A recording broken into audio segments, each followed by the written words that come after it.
Okay, good morning. So this is part two, and this last lecture, we're going to look at the specific moments of transformation in human society that lead to inequality, and that therefore identify the origins of inequality. And we might say in a nutshell, the origins are this transformation from amour de soi-même to amour propre, but more specifically, we see the origin in the development of certain stages in the development of civil society, in which we gradually shift from amour de soi-même to amour propre, right?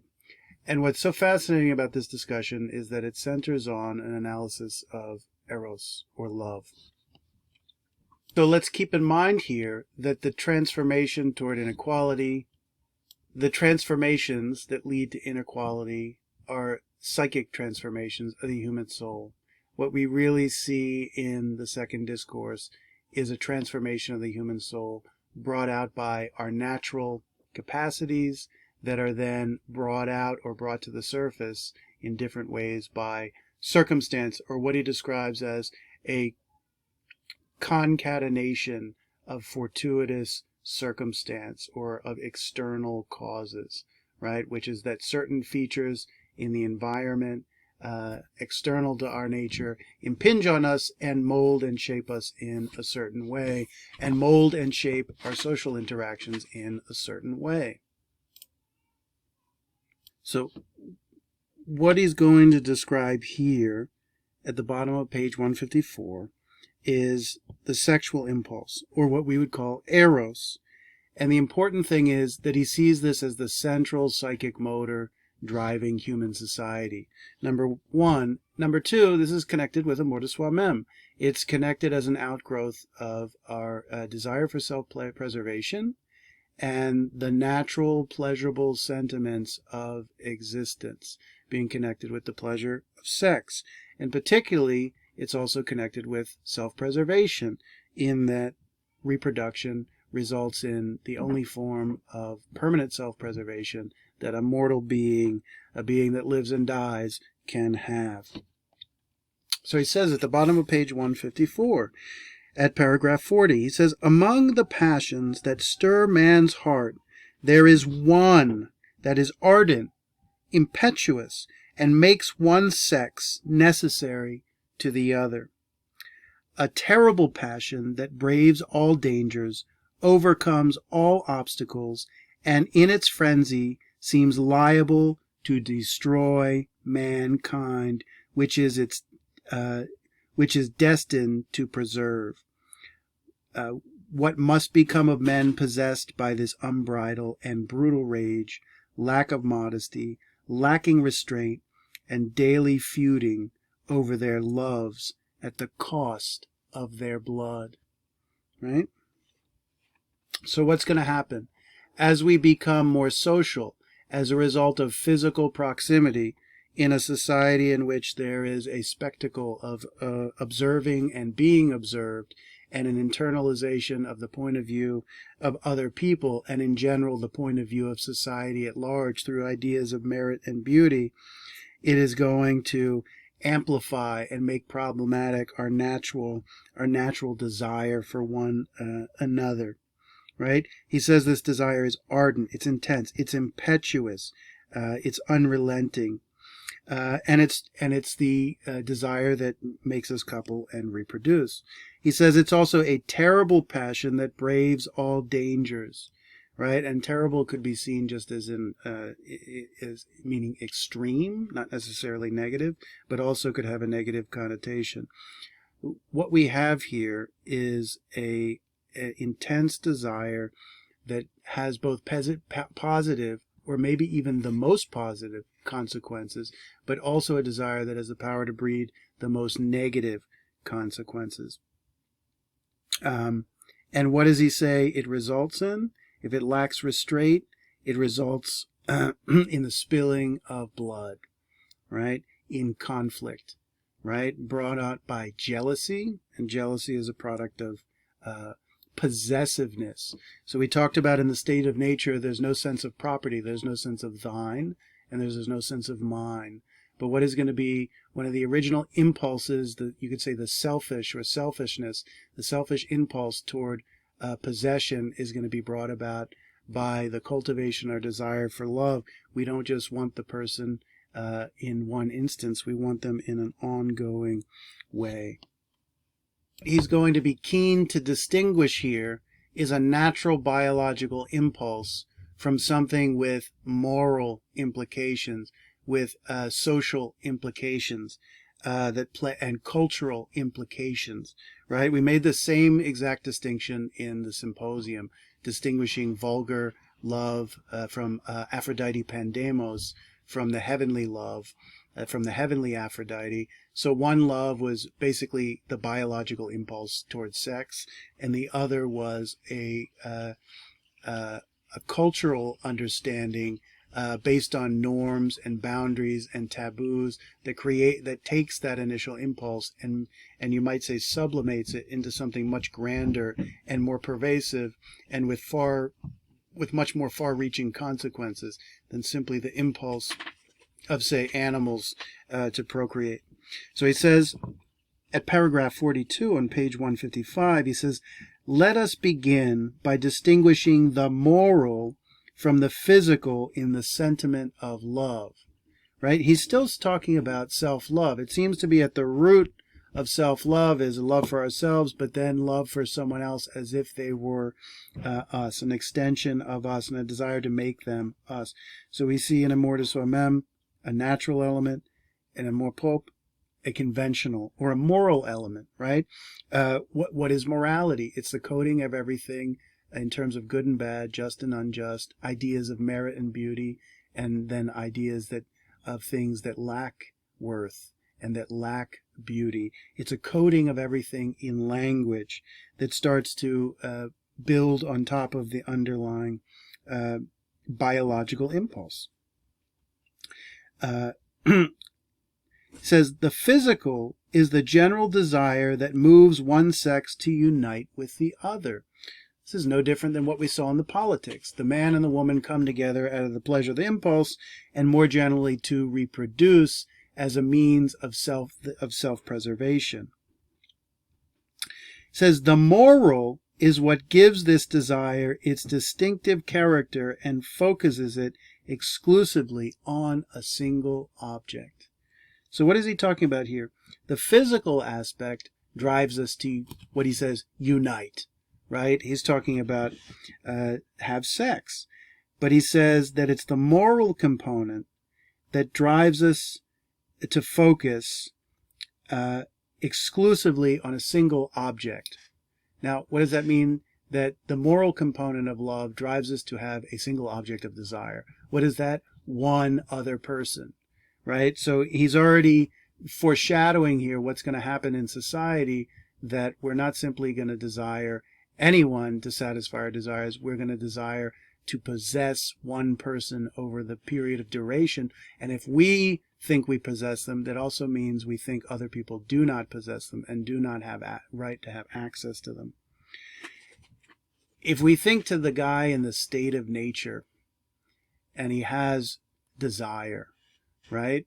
The sole impetus that motivates him is just to satisfy the sexual impulse. Full stop. There's no fundamental concern for the other person. The only goal is a kind of very innocent self-centeredness to satisfy the impulse.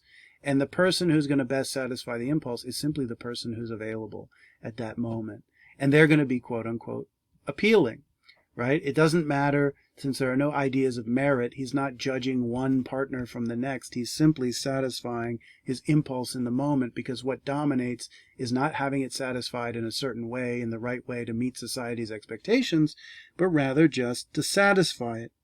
What's going to happen in society is that that impulse is going to get tied to all these codes of conduct, morals, taboos, and particularly to a notion of possessiveness. Once we're competing, we want to possess something as ours, and if we lose that thing, we're going to feel incredibly jealous and incredibly insecure, right? And we're going to be willing to fight the other person over them. over our love. So let's just remember back to Pausanias' speech. Pausanias gives a speech in which he recognizes, however hypocritically he does this, he makes a very, very central observation to what distinguishes love that the love that human beings experience versus love that animals experience. Human beings experience love in the context of society, in the context of culture, in the context of a whole set of rules, spoken and unspoken, explicit and implicit, that regulate our sexual impulse in relationship to other people. And it's in this sense, it's these rules and the taboos that make sex sexy and make relationships something more than just about satisfying the immediate impulse and moving on. It makes it into an ongoing and enduring relationship that starts to take on a higher or another purpose beyond just the initial impulse. And this is what Rousseau is going to describe here, and it's going to be at the heart of both the greatest pleasures in human life, but also the greatest conflicts. So this Eros here for Rousseau, it's more subtle in the Symposium, but it's clearly a double-edged sword. A double-edged sword. He says, now it is easy to see that the moral aspect of love is a factitious sentiment born of social practice. This is a stunning claim, that he would actually say that the moral aspect of love is just a fiction, let's be bold, a fiction of society. It is just a social construct.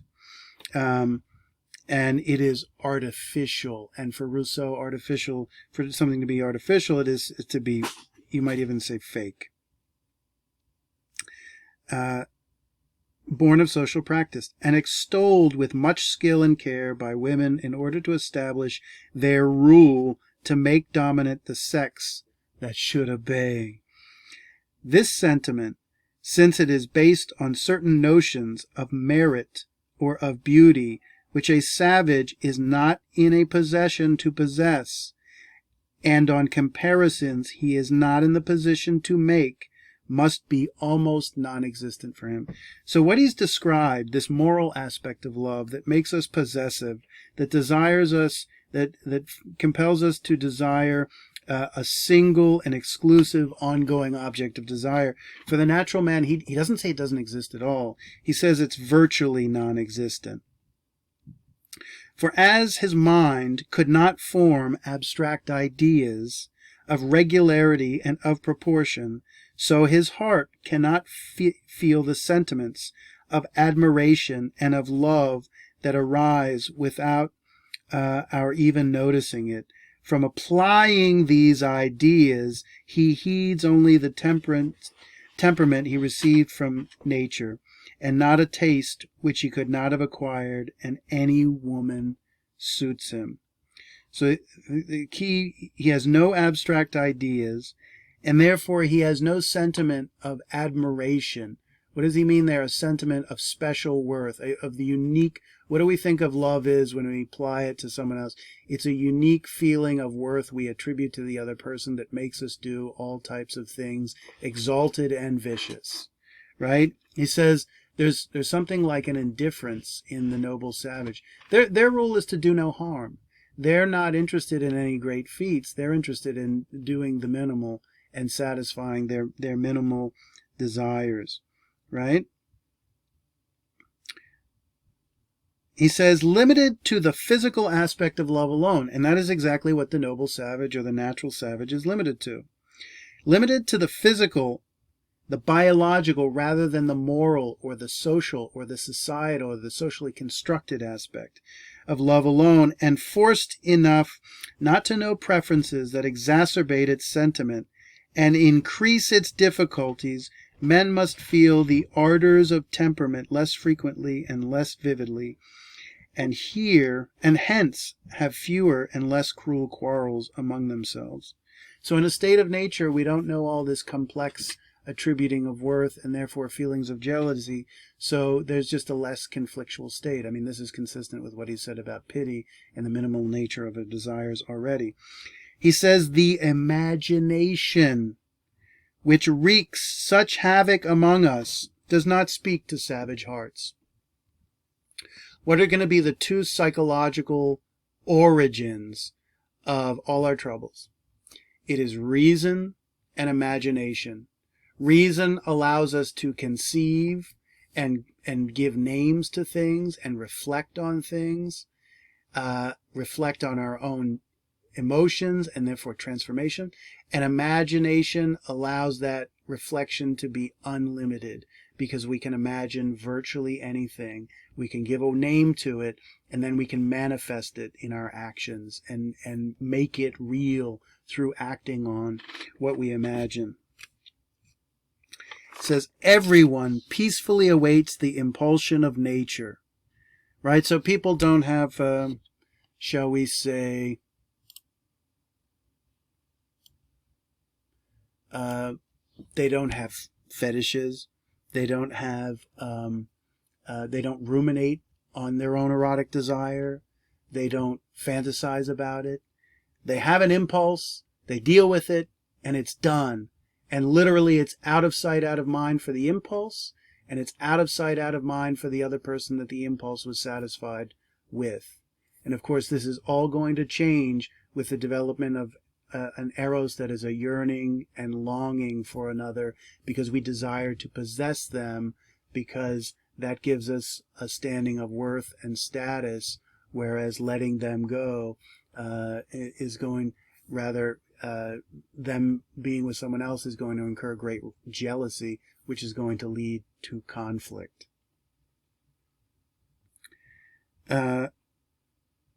He peacefully awaits the impulse, the impulsion, the impulse of nature. That means sexual impulse. So you got to read. This is 18th century here.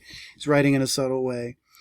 Yields to it without choice, with more pleasure than frenzy, and the need once satisfied, all desire is extinguished. So this natural being doesn't think about it until it happens, and then it's done. Isn't repressed. Doesn't have any judgments about their own natural impulses. They just do what they do, and once they're satisfied, they're on their way. So you can see all the things that are going to emerge in civil society in which we judge our own sentiments. We code them in certain ways.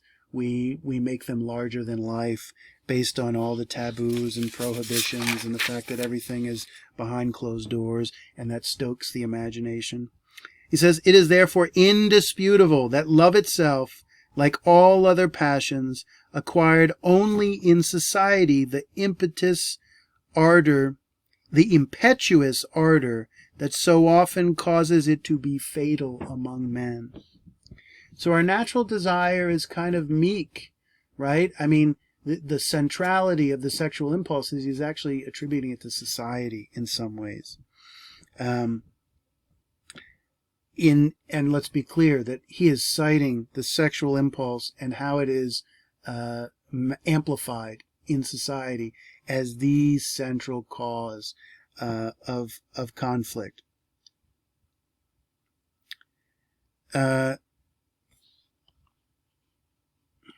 He says, and it is all the more ridiculous to portray savages as constantly murdering one another in order to satisfy their brutality, as this opinion goes directly counter to experience.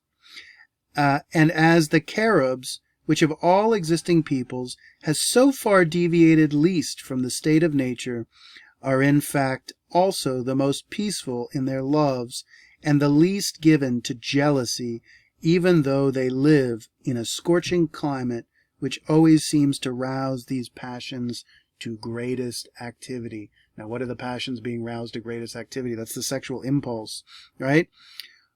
What's the classic bias here in the 18th century about savages?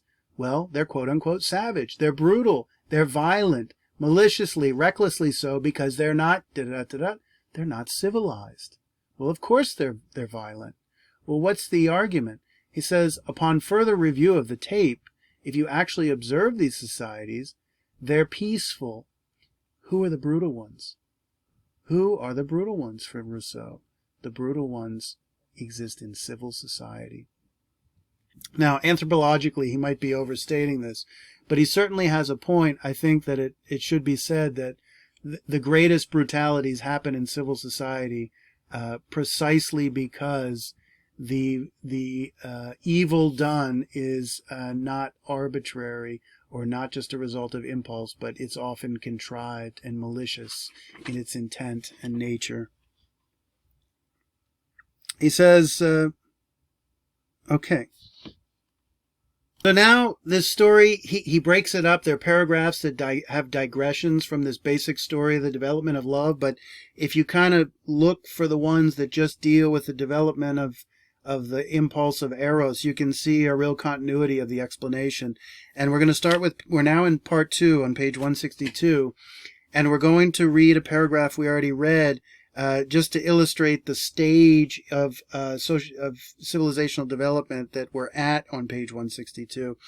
He says, in proportion as mankind spreads, difficulties multiplied together with men. Differences of terrain, climate, season could have forced them to introduce different ways in differences in the ways they're living. So these are the fortuitous concatenation of external circumstances are what he's describing now to explain how human beings develop different ways of life and moral codes, codes connected with sex and honor and reputation.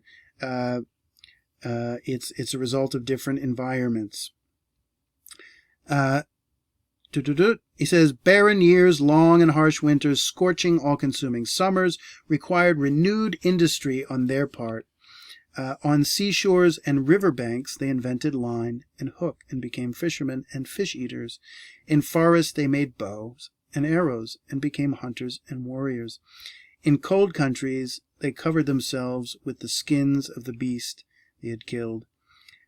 Lightning, a volcano, or some happy accident acquired with them, that acquainted them with fire, a new resource against the rigors of winter.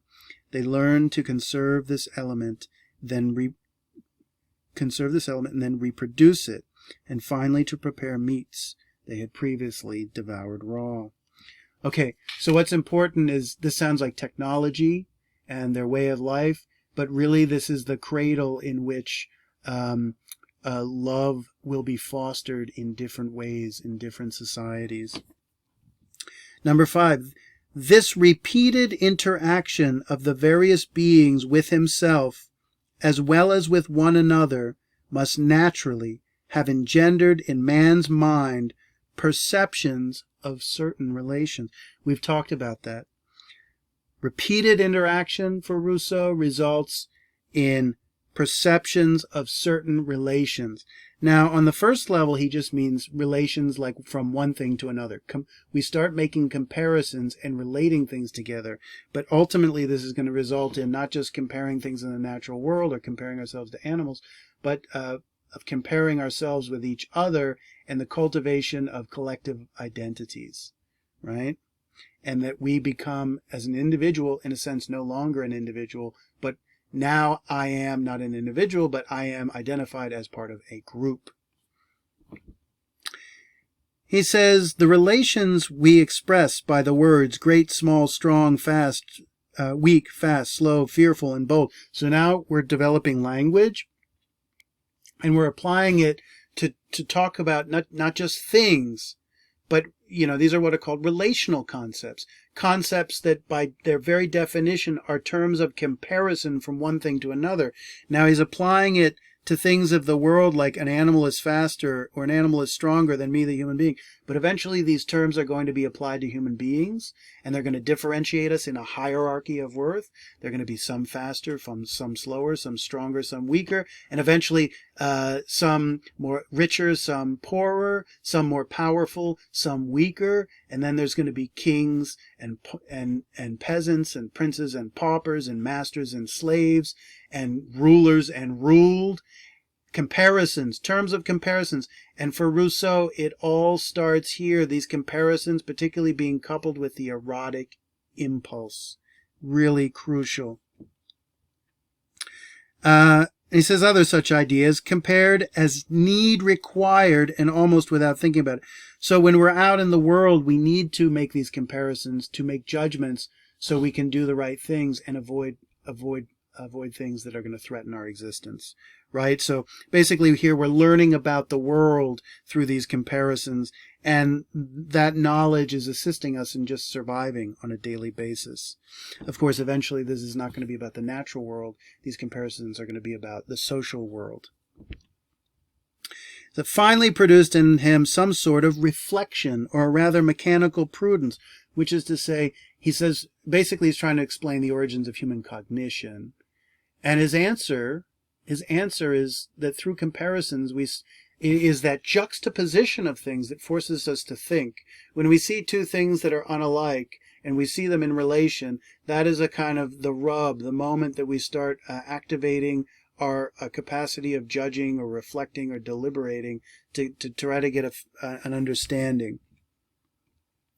He says the new enlightenment that resulted from this development increased his superiority over the other animals by acquainting him with it. He practiced setting traps for them. He tricked them in 1,000 ways. So look at what we do with our ingenuity. We use our ingenuity to compensate for our physical deficiencies, and we develop tools which are prosthetics of our own limbs and our own abilities, and those tools amplify our powers and compensate for those powers we do not have naturally, and therefore we get in this arms race. And literally that's the appropriate word, because the nuclear weapon is found right here in the development of this trap as a better way to catch a quick animal than just trying to run around after him, right? And also social coordination is going to assist in that. So all these tools of competition and all the technologies where we're competing against the natural world and its scarcity to wrest our living from it, eventually it's going to be turned on other human beings in civil society, right? He tricks them in 1,000 ways. Eventually we're going to trick human beings in 1,000 different ways. And although a number of them might surpass him in strength at fighting or speed at running, in time he becomes the master of those that could be useful and the scourge of those that could be harmful to him. This is how his first look at himself aroused the first moment of pride in him. So where does our first moment of pride come from? Comparing ourselves to other mammals in particular, and realizing that we're somehow fundamentally different because of the activities of our minds and our reflection and our ability to adapt in ways that they can't adapt through our minds. And we start in our control over the natural world, we start to sense our superiority to it, or at least a relative superiority to it. And this is the important thing, that gives us pride. It gives us a sense of self-worth because we become aware of being able to do something that the other animals are not. And the same will hold true in the social world. He says, this is how his first look at himself aroused the first movement in his mind of pride. This is how, while as yet scarcely able to discriminate ranks, and considering himself in the first rank as a species, he was from afar preparing to claim first rank as an individual. So it starts out discriminating the ranks of the animals, but eventually it's going to be discriminating ranks of human beings, and we're going to differentiate ourselves, or try to, as an individual.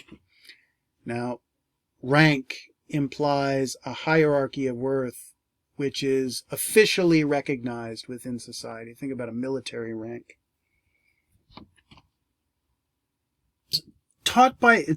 Paragraph 8, taught by experience that love of well-being is the sole spring of human actions. So now he's conscious of his own love, and that's already on a step toward amour propre. Taught by experience that love of well-being is the sole spring of human actions, he was in a position to distinguish between the rare occasions when common interest could make him count on the help of his kind, and the even rarer occasions when competition should make him suspicious of them. In the first case, he united with them in a herd. So notice he's describing us as a herd, or at most in some kind of free association that obligated no one and lasted only as long as the transient need that had formed it. Think about the transient need that had formed it. Here he's talking about the formation of groups, What's the key thing? That the need for the group is transient, and that therefore the group itself is transient and doesn't become a fixed part of our identity or our understanding of ourselves. This is the same thing with Eros at the time. The need of Eros is transient. We have the impulse for sex. Once the impulse is satisfied and it's transient, it's fleeting, it doesn't last. That's all we came for. We didn't come for a companionship. We didn't come for a family. That concept doesn't even exist. It's only when the family exists as an idea that it's then imposed back on our sexual desire and transforms it, and our object of desire becomes something permanent as opposed to something transient. It becomes something moral rather than something simply biological.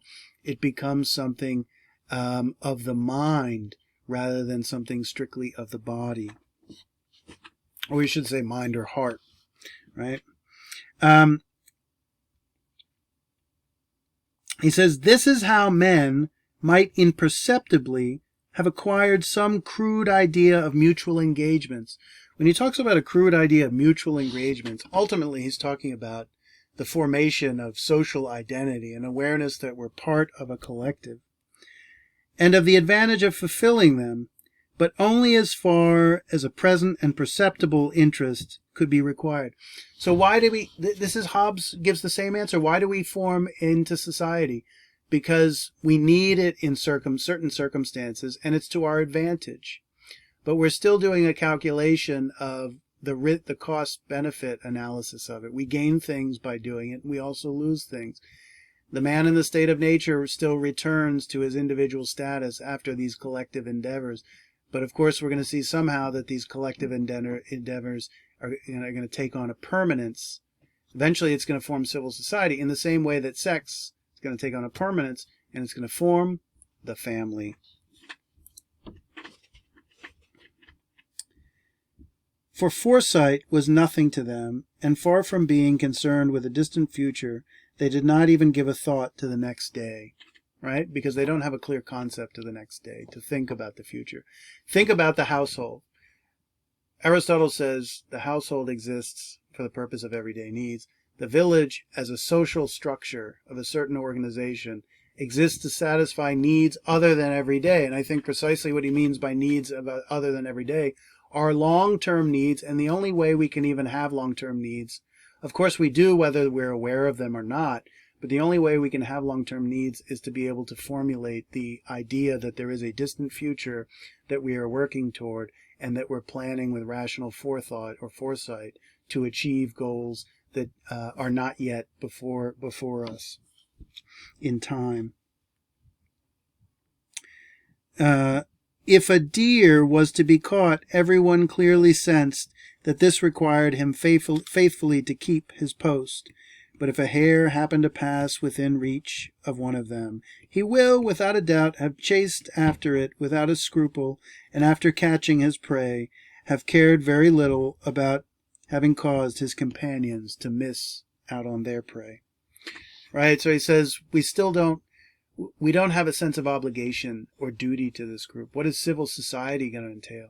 It's going to entail obligation and duty to follow the laws and to participate in a certain way in civil society. Here it's still every man for himself, even with a collective. So here we are on page 164, this development of society. This initial progress finally enabled man to make more rapid progress. The more the mind became enlightened, the more industry was perfected. Right? So we see a certain type of perfection of the human faculties, something Aristotle would have understood. And this is not on the level of the individual, but on the species level. The problem is faculties that can be used for good can also be used for ill. Right? This is where this is going. So ceasing to fall asleep underneath the first tree, or to withdraw into caves, they found that they could use hard, sharp stones as hatchets to cut wood, dig the ground, and make huts of branches, which it later occurred to them to daub with clay and mud. This was the period of a first revolution which brought about the establishment and the differentiation of families. What does the hut represent? It represents a family unit, a concept, and it represents the ongoing object of your affection, not the fleeting one, and it represents the thing that you possess. Those people are your people, and only you have certain types of interactions with them, and other people are outsiders to your family.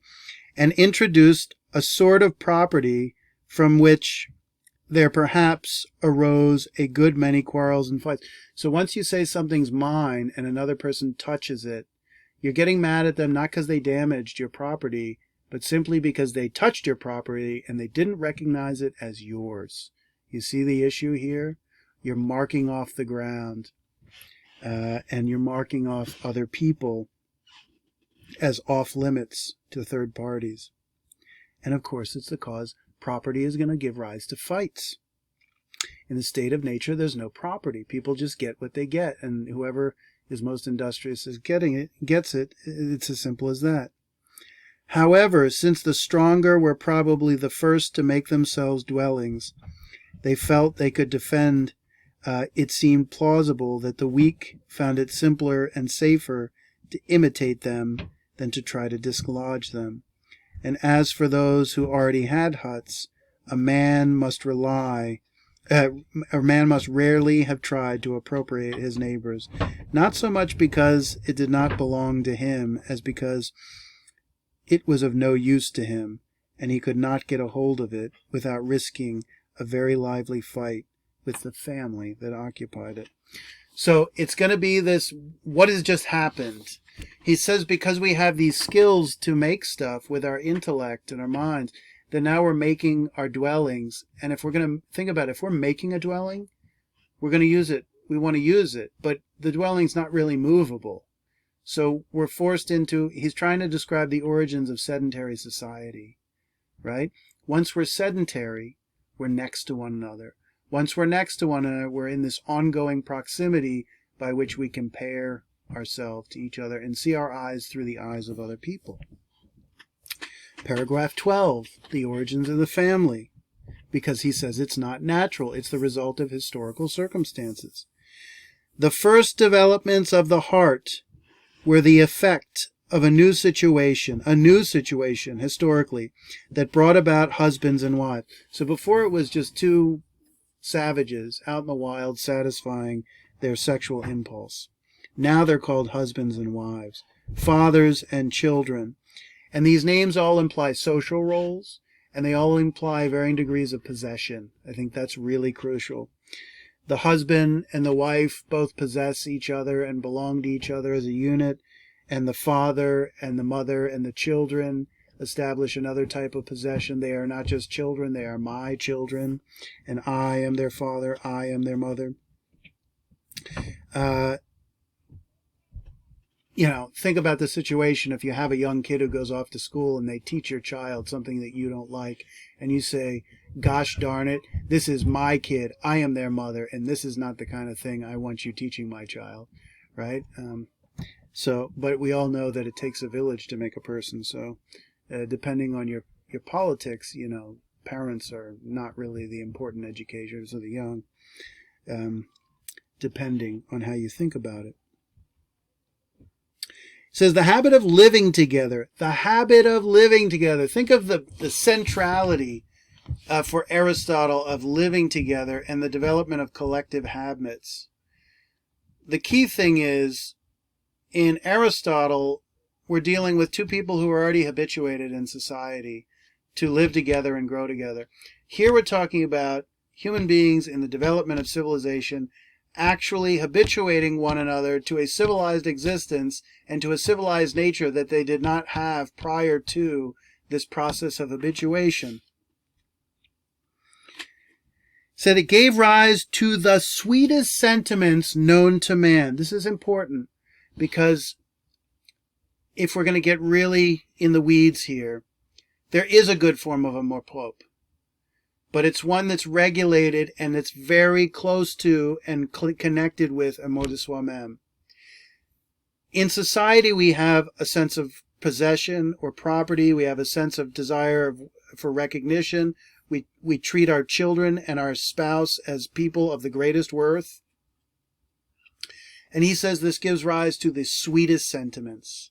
This is the best sentiment. The problem is, as civil society keeps going forward, it's going to introduce all kinds of other factors that are destructive of these sweet sentiments and cause great conflict. The sweetest sentiments are conjugal love and parental love. Full stop. Now think about that. Conjugal love does not just mean sex. It means the intimate relationship involving sex between a husband and a wife and their ongoing relationship. Each of them represents a permanent object of desire till death do you part. Whereas in the state of nature, it's not till death do you part.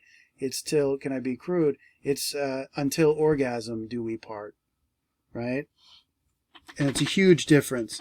Because if it's not just about, let's be crude here, and let's be, well, not really being crude, but we have to be direct about it. If it's no longer about the orgasm, it's now about the other person for their own sake, right? We value them for their own sake. And then, of course, paternal love as well. This person is now my child. I didn't just have them biologically. I now feel an obligation and a responsibility to them because they're an extension of me. They're a chip off the old block. They're my other half. And I have an obligation to take care of them. Think about, I think we mentioned it in the Aristophanes speech, the two coming together to produce one. Now, they produce one by coming together, but they literally produce one in the sense of having offspring that is a mixture of the two, right? And therefore, that child manifests their integration of the two people. Each family became a small society, right? He's giving the same explanation as Aristotle, right? You start out with a couple, you get a household, and then from a household you get village, and then from a village you get a political community, right? He's going through these same steps, but in much greater detail and with some different observations. Each family became a small society, all the better united as mutual attachment and freedom were its only bonds, and this is when the first difference was established in the ways of living of the two sexes, which until they had but one. Women became more sedentary and grew accustomed to looking after the hut and children, while the men went in quest of the common subsistence. So he's saying with the family, and this is a fact that's observed by, a lot of anthropologists. It's not unique to Rousseau. With the family, there's a greater differentiation of the roles of the sexes. We might call them now gender roles. The word gender by definition means something cultural rather than something biological. So we're shifting from sex roles to gender roles. Very often we use sex and gender interchangeably, but that's not correct. Gender actually originally has to refer to the genders of words. It originally was not used to refer to people. There was the male and female sex. Now we say the male and female gender, but gender by definition implies a kind of cultural construct of language. So here we're shifting from sex to gender. As a result, their life, as a result of their slightly softer life, both sexes also began to lose something of their ferociousness and vigor. But while each separately grew less fit to fight wild beasts in exchange, it became easier to assemble in order to resist them together. So we lose our ferocity physically. We lose our robustness. We're becoming domesticated. We're domesticating each other. We don't need those strengths against the animals anymore, because we're going to develop collective strategies, number one. And number two, just working as a group in a coordinated way. And number two, we're going to develop technologies that will compensate for our physical deficiencies. But the arms race is going to turn away from physical weapons to weapons of the mind, right? Society is going to be an arms race that is a cognitive one of wits and mind and outsmarting. You think of the battle of the sexes that's already brewing in this discussion here. That's not a physical battle. That's a psychological and emotional battle. So then we get to page 165, paragraph 15. And this is when we clearly see things change in human relationships and our shift from amour de soi-même to amour propre. Everything begins to change in appearance. Men who until now had roamed in the woods have become more settled, gradually come together, unite in various troops, and finally in every region form a particular nation united in morals and character, not by rules or laws, but by the same kind of life and of foods and an influence of shared climate. So here we have a nation. Actually, it comes from the word nativity, to be born. A nation, as Aristotle used the word nation, is actually, the Greek word is ethnos, like ethnicity. For Aristotle, when he used the word nation, what he meant was actually a tribe of people who are bound by blood. And that's what we're talking about here, tribal people who have now, they're coming over the cusp from uncivilized to civilized. They do have rules, they do have laws, but they're unspoken, and they're the natural result of the life they live. And it's just kind of implicit that that they can't deviate from this life, because that's the way they live.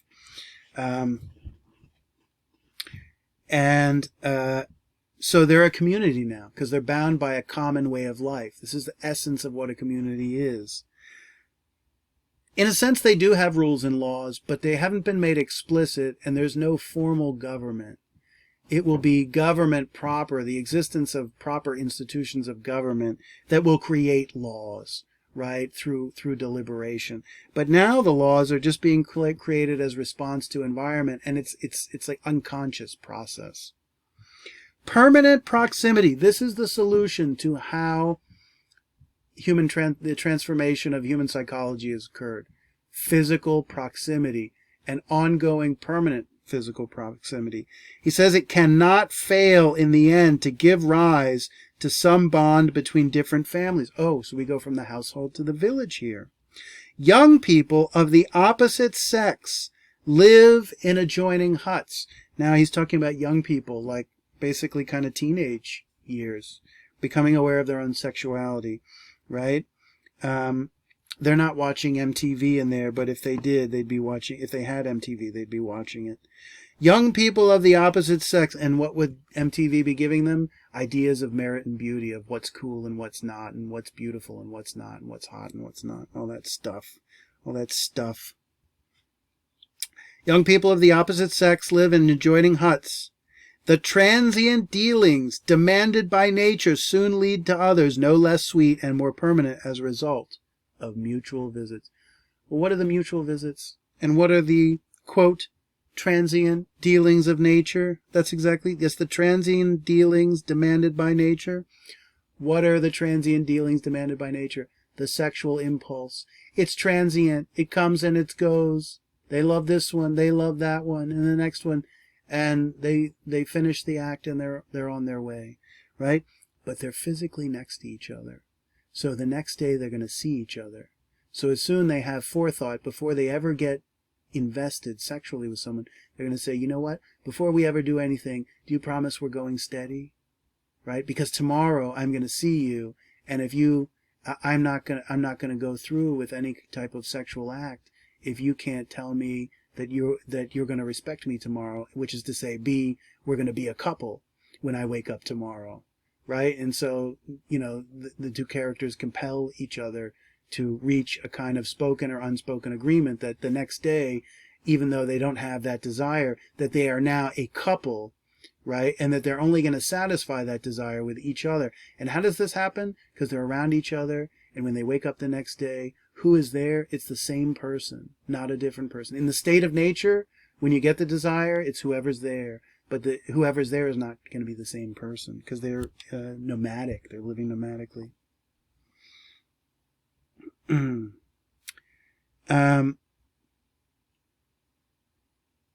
So It soon leads to pleasures no less sweet and more permanent as a result of mutual visits. So what is the pleasure he's talking about? It's not sex. It's the institution of a formal relationship that is built on top of and that now shapes the whole sexual impulse and really transforms it into something higher, something you might say is more spiritual, right? And you might say ultimately the highest form of this. Well, that might not be putting it quite the right way. It says they grow accustomed to attend to different objects and to make comparisons. Imperceptibly they acquire ideas of merit and beauty which produce sentiments of preference. This is key.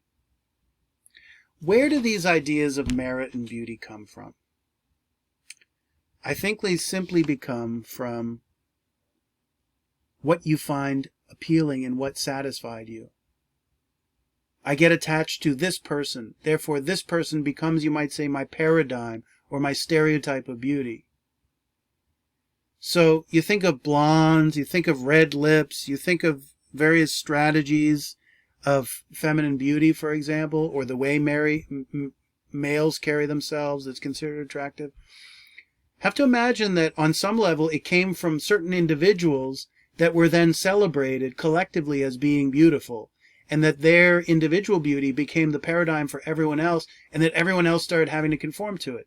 Now, if you look at the fashion cycle, if you look at fashion magazines and what's hip and what's cool, that happens all the time. There becomes the it model or the it musician or whatever it is.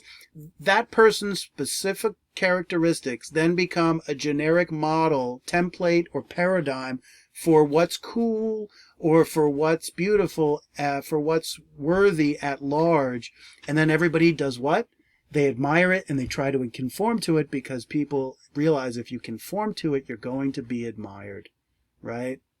Oh, I need to be in a grunge band because it's the 90s. Oh, that same person, if they were in the 60s, they'd be, I'm a classic rock band, right? And if they were the 50s, it's like, I'm an R&B band, right? And so on and so forth, right? And now you can see like the whole issue of like the spirit of the times coming out of its particular notions of beauty and merit. And it all results from comparisons, right? So I'm no longer satisfied to just be satisfied. I now want to have what she's having. And I strongly encourage you to watch Harry Met Sally, and you will know the scene when I say, I'll have what she's having. You will know the scene when you see it, and you will know exactly what I'm talking about. And I will say no more. The more they see one another, the more, the less they can do without seeing one another more. So familiarity breeds familiarity, and it breeds a desire to be constantly around them. A tender and sweet sentiment steals into the soul, and at the least obstacle becomes an impetuous frenzy. Jealousy awakens together with love. Discord triumphs, and the gentlest of all passions receives sacrifices of human blood. A tender and sweet sentiment steals into the soul, and at the least obstacle becomes an impetuous frenzy. The same sentiment that inspires the sweetest feelings, the most gentle, the gentlest conduct, can also turn inside out and create our most vicious conduct that results in, is only slightly metaphorically here, sacrifices of human blood. The same feeling of possession that makes us be so gentle towards someone, when that sense of possession is violated, can make us feel such jealousy that we will murder someone else for having interfered in our possession of another person. So the two, he makes clear in that sentence, actually go hand in hand. Yin and yang, they go together. And what do you see right here in paragraph 15? The conflict that looks very primitive. It's like two boys fighting over a girl in high school, which is really what we have. Think about the two guys in the black leather jackets who just got off their motorcycles, who pull out the knife in the 1950s movie and they go at it. But this is the basis for all conflict and all desire for recognition and all jealousy in society. Right here. It's just going to play out on a larger scale with different objects being involved. He continues, he says, as ideas and sentiments succeed one another, as the mind and the heart grow active, we become civilized, our intellect progresses, we become more complex, more self-conscious. Mankind continues to grow tame, we're being domesticated. And that's not necessarily a good thing for Rousseau. We're all being domesticated at home by all these stay-at-home orders. Right now, we're being told that we don't have the freedoms that we basically have, and everyone's going, okay, I'll just stay on the internet a little bit longer.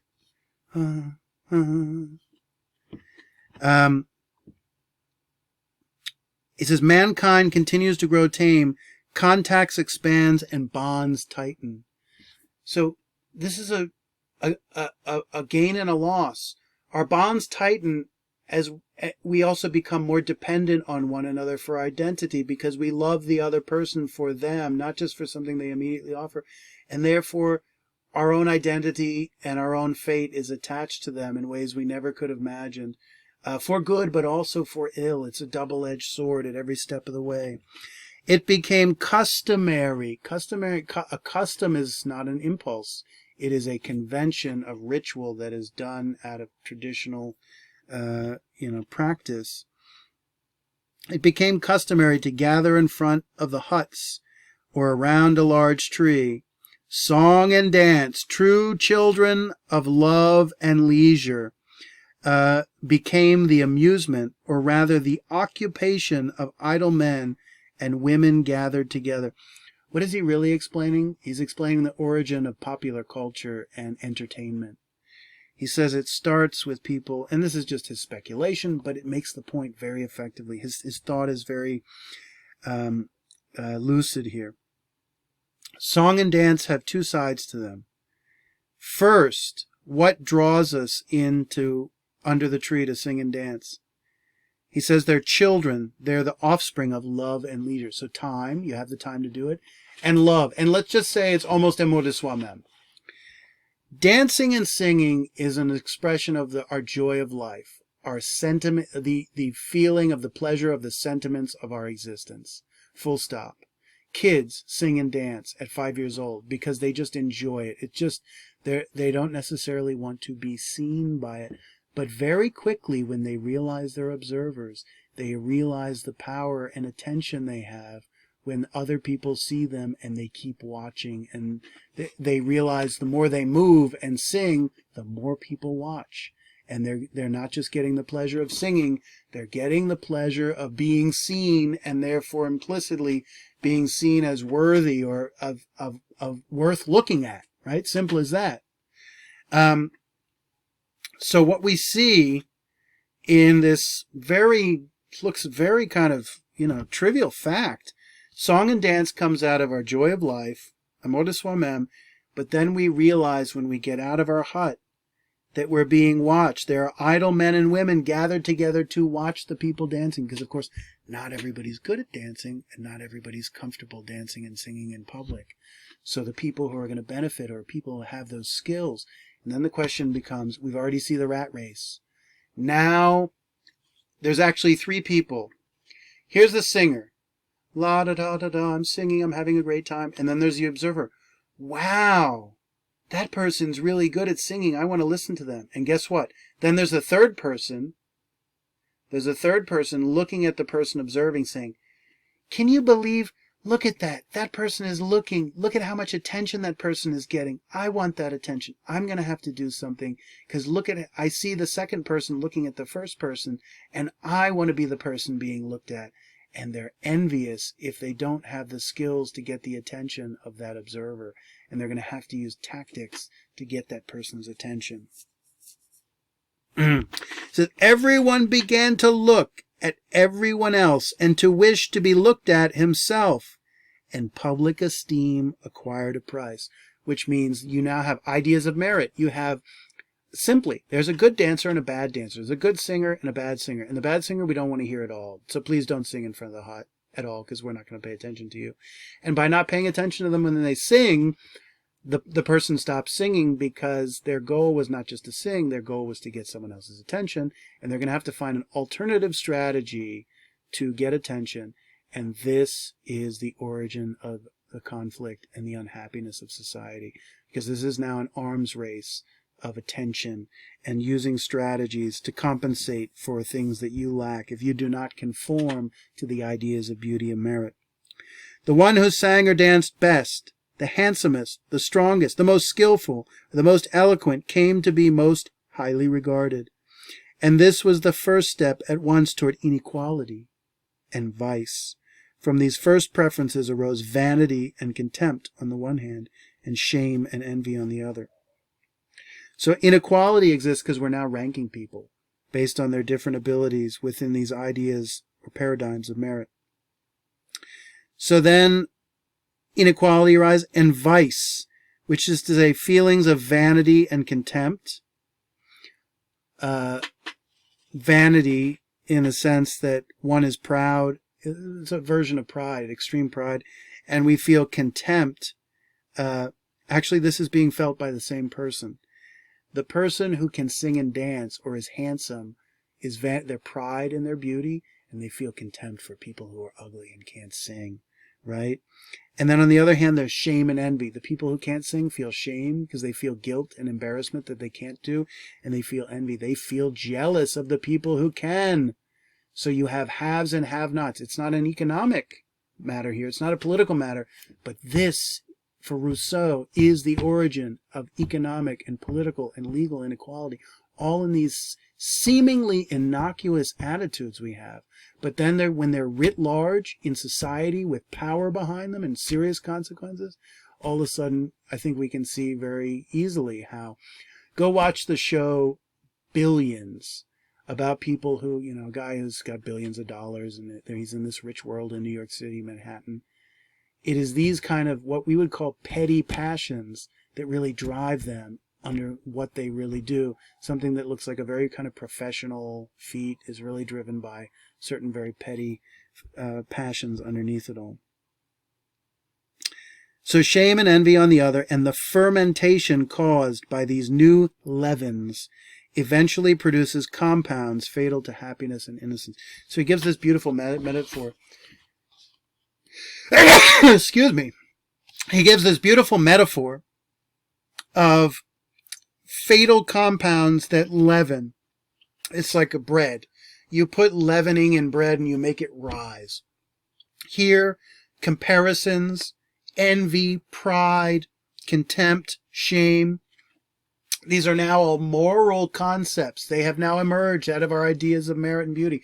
Moral concepts and moral sentiments, which is to say sentiments that are born from our relationship with others and our actions toward one another. And these leavens, they are compounds, they're catalysts. They amplify our feelings, and therefore they amplify both our connectedness, but in amplifying our connectedness, they also are going to amplify the power for conflict, right? If we're willing to die for someone else because we love them, you could flip it around and say we're willing to kill for someone because we love them. Now we turn to page 170, in which we start to see this development from this village society to something that's starting to approach ours, right? And all the basic kind of social and psychological context there to develop amour propre. And we're going to see what it leads to psychologically in the human being. 27, he says, here then all our faculties developed, memory and imagination brought into play, amour propre, interested, meaning our desire for recognition, reason becoming active, and the mind almost at the limit of the perfection of which it is capable. So when he says that, he's saying, I've now brought you up in this historical narrative to the moment, paragraph 27, where now we're looking at the human being in what we are today as a fully civilized being. And the cause of this is the development of our faculties of mind, the development of our reason become active or consciously employed. This is exactly what the Enlightenment aspires to, which is the perfection of our reason, and using our perfected reason to perfect, therefore, society, and therefore the Enlightenment is really the perfection of reason writ large in society. And what is he going to say? This is a great calamity. Here are all natural qualities set in action, every man's rank and fate set, not only as to the amount of their goods and power to help or hurt, but also as to mind, beauty, strength, or skills, as to merits or talents. And since these are the only qualities that could attract attention, one soon had to have them or to affect them. Let's go back a second. He says at this stage of civil society, which is now developed, every man's rank and fate is set. Rank means order in the hierarchy of wealth, of beauty, of strength, of intelligence. And of course there are a number of hierarchies that interact in different ways to create an overall hierarchy of society. Our fate is set in this hierarchy because there are a finite set of conceptions which are projected on society at large through our education and indoctrination. There is a finite set of ideas of merit. In our society, this is what beauty is. In our society, this is how one becomes wealthy. In our society, this is the way in one which... And if you think this plays out in the division of labor. If you think of what professions are, they're kind of two things. A profession, like a job, is a combination of what people are good at as human beings, their abilities, their faculties, and what society needs. And there's never a perfect marriage of what society needs versus what we're good at. And on the collective level of human nature, but also the individual nature. Here, this is the thing I can be good at, X, but I do Y, right? So how is that going to work? So therefore, there are some people who are going to conform almost perfectly to the ideas of merit. In fact, they may be the people on which those ideas are based, the powerful people. Then there are going to be people who don't conform, right?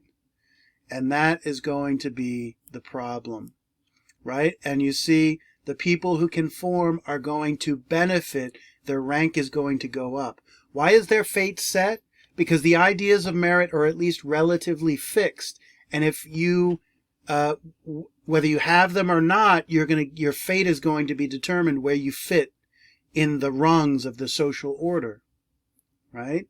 It's not going to be absolute, and he's using that word in a slightly overstated way, but you see why it's fate involved. So let's come back. Rank and fate is set of each person not only as to their amount of goods and power. So the goods and power you receive in society, your wealth, your standing, your reputation, it's going to be based on whether you conform to those ideas of merit and beauty or not, right?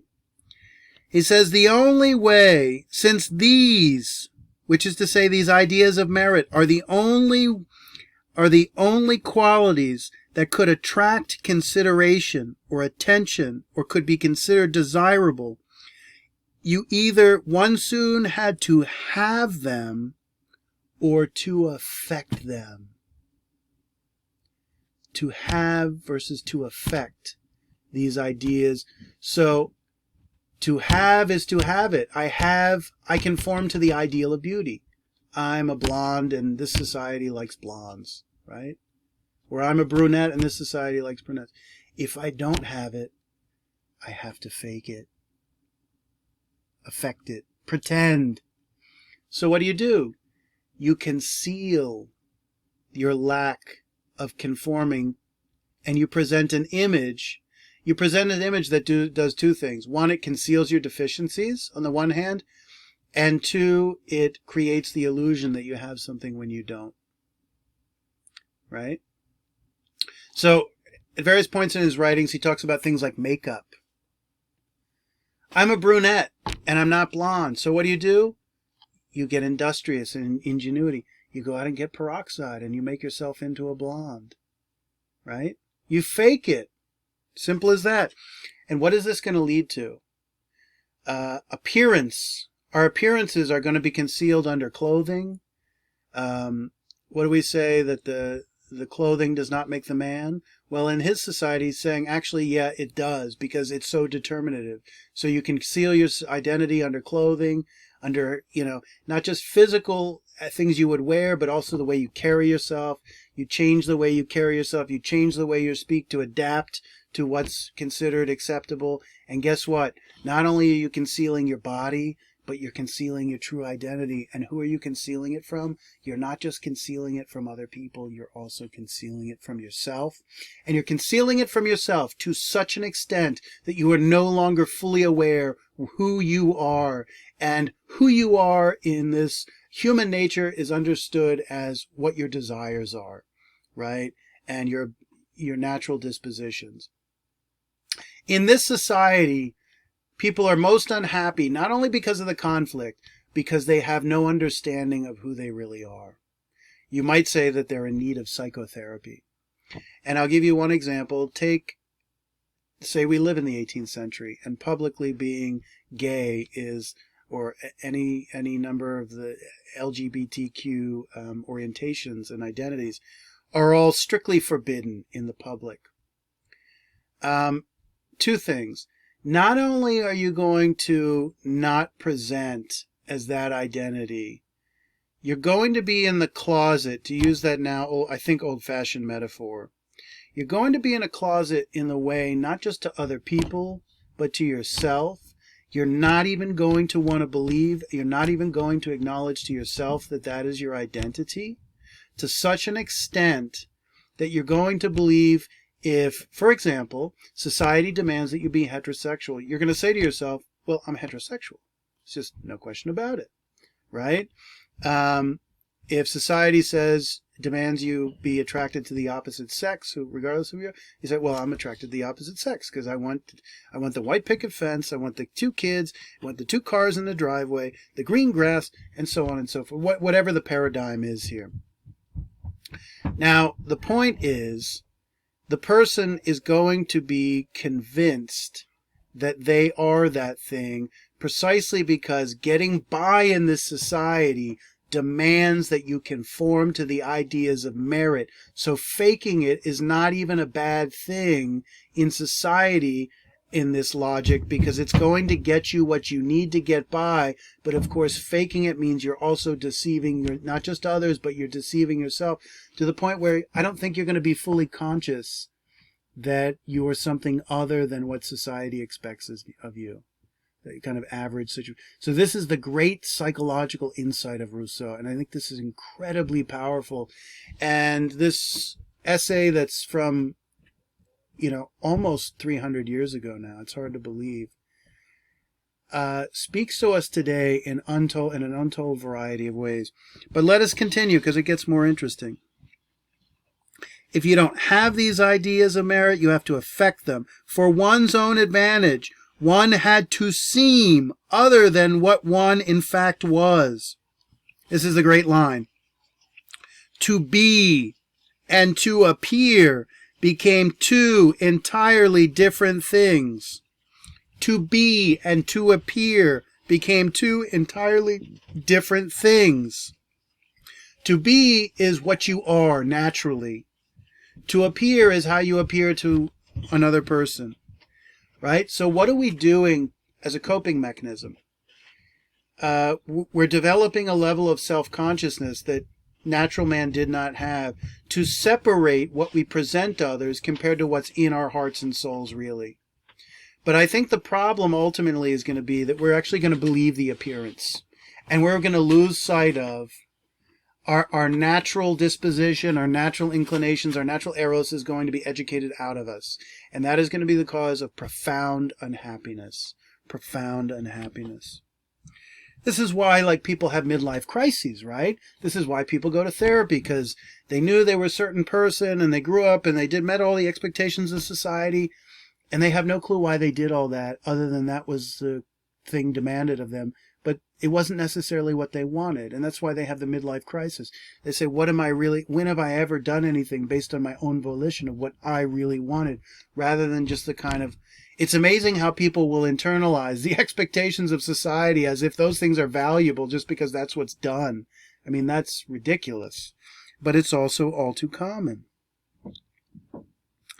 To be and to appear became two entirely different things. How I present myself and what I am interiorly are two different things. And from the distinction arose ostentatious display, deceitful cunning, and all the vices that follow in their wake.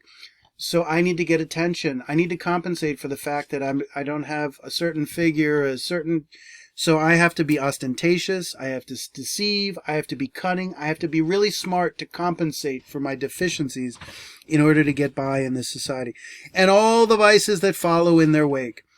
Now he, in the 18th century, is looking at Paris and the decadent, ostentatious, luxurious culture of the aristocracy around Louis XIV, the life at Versailles, which was the king's summer palace, in which the aristocrats were, in powdered wigs and engaged in all types of kind of decadent behavior based on and a highly affected, a highly mannered way of interacting, a very artificial way, because they had gotten in this game of putting on airs and graces that they didn't naturally have. Looked at in another way, man, who had previously been free and independent, is now, so to speak, subjugated. Natural man is free, modern man is subjugated. And subjugated to what? Subjugated by or to a multitude of new needs to the whole of nature. Not just really new needs, but new desires. Where do the desires come from? We use our reason and our imagination and our concern for comparing ourselves to create an infinite number of desires possible. Every day there's a new one, right? And especially to those of his kind whose slave he is, in a sense, becomes, even by being their master. Rich, he needs poor, he needs their services. Poor, he needs their help. Moderate means do not enable him to do without them. He must therefore constantly try to interest them in his fate and to make them really or apparently find their own profit in his own working, which makes him knavish and artful and some imperious and harsh. So he's saying master needs slave. Without the slave, there is no master. So it's not even that you need the slave in terms of work, it's that you need them in order to recognize your status. And the slave needs the master because they can't get by without the help of the master. So they're mutually dependent, but here's the kicker. They're really both enslaved. And they're both enslaved just in different ways from different perspectives. And this changes their psychology and the way they act. One becomes knavish and artful. The slave becomes knavish and artful. They become obsequious. They flatter the master. And they become artful. They become tricky and cunning because they have to use these tools to deceive the master to get what they want. They have to pretend that they love the master. They have to pretend that, and you see this in a lot of, antebellum movies about the South, the way the house slave pretends to love the master and behind the scenes he's like fixing to chop off his head or some such. And imperious and harsh, which is to say the master becomes imperious and harsh with the rest, and places him under the necessity of deceiving all those he needs if he cannot get them to fear him and does not find it in his interest to make himself useful to them. Finally, so now we're at the next and last stage, or the culmination of this process. Finally, consuming ambition. And ambition is such an important word to all of society. Ambition implies not just a desire, but our gargantuan desire to do something excellent. And ambition implies that your goal is not just succeed in what you're doing, but to be recognized on a grand scale for it. You think about Wall Street people are ambitious. People who run for president are ambitious, right? The ardent desire to raise one's relative fortunes, mean relative to the next person, in this hierarchy, this ladder of rank, relative fortune, less out of genuine need than in order to place oneself above others, that's a recipe for conflict, instills in all men a black inclination to harm one another, a secret jealousy. We see someone above us and we're conniving on how to take their job from them, right? That is all the more dangerous as it often assumes the mask of benevolence. So while we're sitting there, conniving about how to take this person's job, we're pretending to be their best buddy on the job, and maybe that's exactly how we bring about their downfall. Sounds like Iago from Othello. A secret jealousy that is all the more dangerous as it assumes the mask. Everybody's wearing a mask. Appearance and reality are distinct. Mask of benevolence in order to strike its blow in greater safety. All right, so hypocrisy is the homage vice pays to virtue.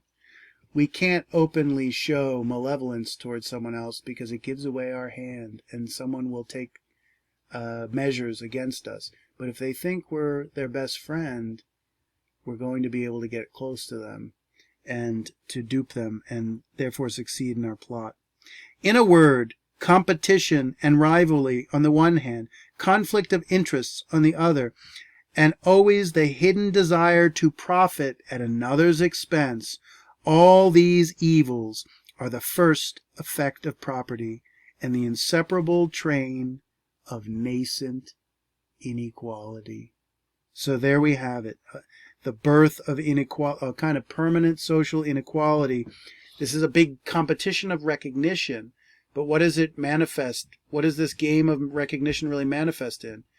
Ownership. And once we have ownership, we're going to have power because we own stuff. We're going to have people who don't own stuff, and that's going to turn into political power, and that economic and political power is going to be manifest then as rulership. There are going to be kings and aristocrats, and there are going to be poor people on the other end. And then once that's established, that conventional difference is going to be perpetuated and maintained actively through law, right? To conclude here, if we look at the bottom of page 171, paragraph 29, he talks about how this whole game of recognition begins to manifest in property and then formally in law. And once it's manifest in law, that means we have civil society, and basically we have the makings, the foundation of the inequalities that he sees in the society around him now in the 18th century. And the rest of the second discourse goes on to really itemize specific things, but what we get in our little concluding paragraphs here is basically the broad outlines and the underlying logic at work, and the subsequent information being really details that fit into that broad outline or that broad sketch. He says this: thus, as the most powerful or the most miserable claimed on the basis of their strength or of their needs a kind of right to another person's goods, equivalent according to them to the right of property, the breakdown of equality was followed by the most frightful disorder.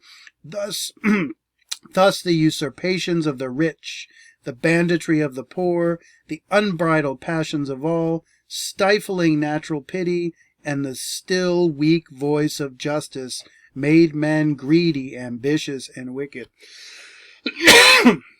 We don't quite have super formal civil society, but what we have is people having accumulated wealth and creating disparities based on this game of recognition. And then the poor people look at the wealthy people and say, they don't have a right to that.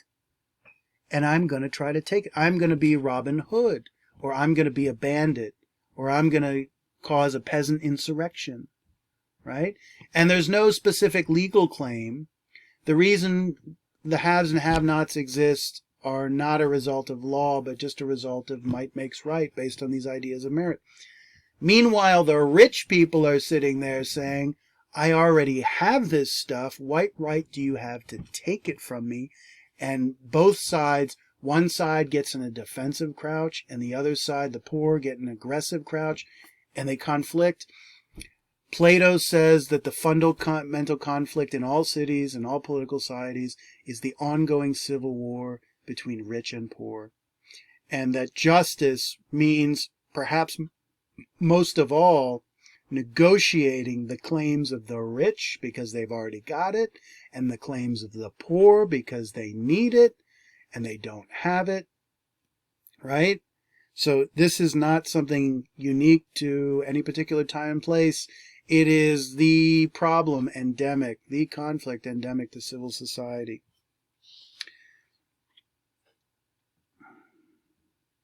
It says, a perpetual conflict arose between the right of the stronger and the right of the first occupant, which only leads to fights and murders. He says, nascent society gave way to the most horrible state of war. Humankind, debased, and devastated, no longer able to turn its back or to renounce its wretched acquisitions, and working only to its shame by the abuse of the faculties that do it honor, brought itself to the brink of ruin. What is he talking about? He's now talking about the state of war. The state of war, which is what Hobbes said was the natural condition of mankind. Rousseau says no, it's actually a very highly sophisticated development of human civil society. So what's happened